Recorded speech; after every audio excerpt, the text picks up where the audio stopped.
in my experience, particularly when you look at people who have positional leadership authority, so they've got either leaders somewhere in their job title, or they are operating in their organizations where they have direct reports, or they're running full enterprises as the executive leader, if you will.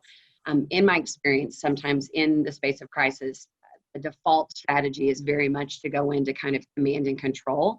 I think about the lifeboat analogy that when if everybody's jumping in a lifeboat, leaders are not often asking, what role would you like to play in the boat? Would you like to bail water or row the oars? But to your point earlier around the blizzard, there is the crisis, if you will, and then there's the long term. And so the command and control immediacy that sometimes is called upon, I think often if that becomes sort of the ongoing behavior during a crisis and post-crisis, leaders will miss all the benefits they could receive and how they could be enriched by innovation that comes through teams and other people. And so I'd love to get your perspective on this, is how do I take the full responsibility and to, stem the bleeding, if you will, and make some of those hard calls, but not let that become the default system where I miss out on teams and innovation. What do you think about this construct, and what is your perspective on what we can do? Yeah, I think you're right. I think the default is to go to high command. It comes out of the fear and anxiety of the leader, him or herself, right? And it's necessary. We have to react and respond, and in the moment, and there's a place for that. The framework I want to introduce to your audience comes from a Welsh researcher and social scientist named David Snowden, and it's called the Cynefin framework. It's a Welsh word, and I won't go into all the details of it, and I'm happy to provide you with a link and a resource to get your audience oriented to this. But he talks about 4 areas of organizational life that we have to pay attention to, or systems life: the clear or the obvious, the complicated, the chaotic, and then the complex.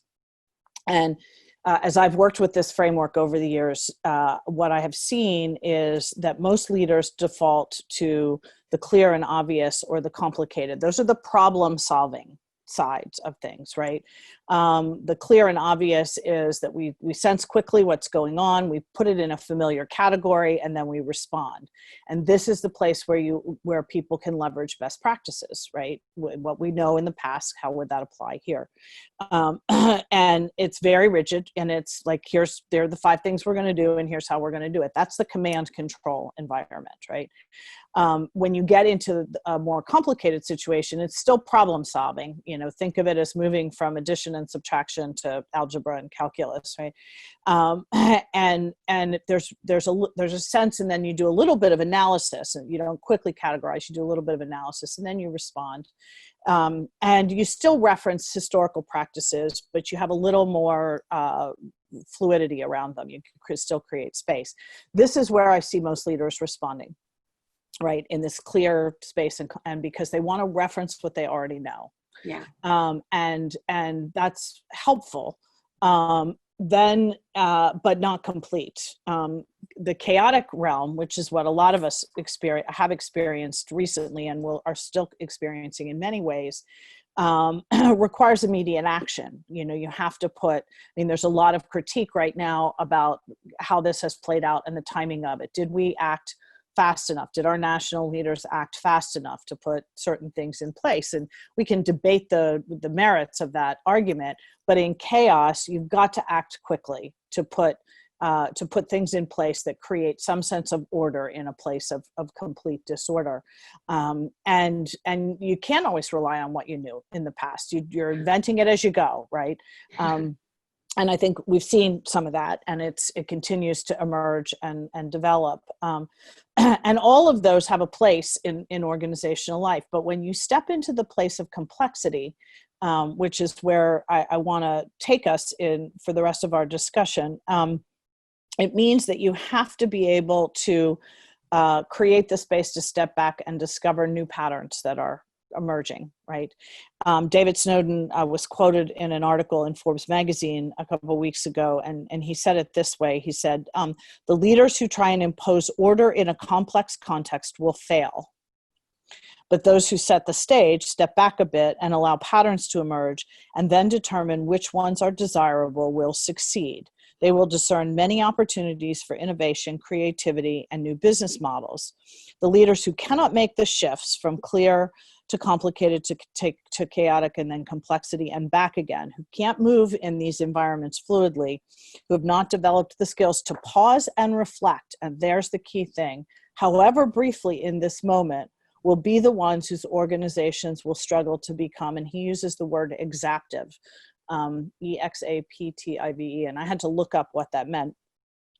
Exaptive is a word for how organizations evolve to their environment, right? And it actually comes out of evolutionary biology. We have exaptive development over time as we adapt to our environment. So it's iterative, and it's not these big leaps, it's little steps, right? And when we talked earlier, when we began around this idea of, this is the opportunity to innovate. Well, people believe that means you have to jump into something entirely new, and that's not actually how innovation occurs.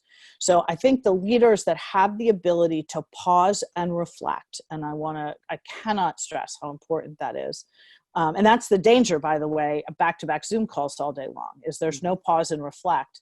Have no ability, if they can't do it, they have no ability to shift to navigating complexity. And complexity doesn't start with sensing, it starts with probing. It starts with looking around and seeing what's going on and paying attention. And you can put some structures around this, and we can talk about what that looks like, where you begin to listen and pay attention to see what new things are emerging. One of the phrases David Snowden uses that I love is, if we're doing this thing and it's not going to get us where we want to go, he says, what is the adjacent possible, right? So not the thing you're doing now, but what's a thing that's similar that could be our small adjustment that begins to allow us to move in the direction that we want to go. And I think that's where real innovation happens, is what's the adjacent possible to what we're doing now.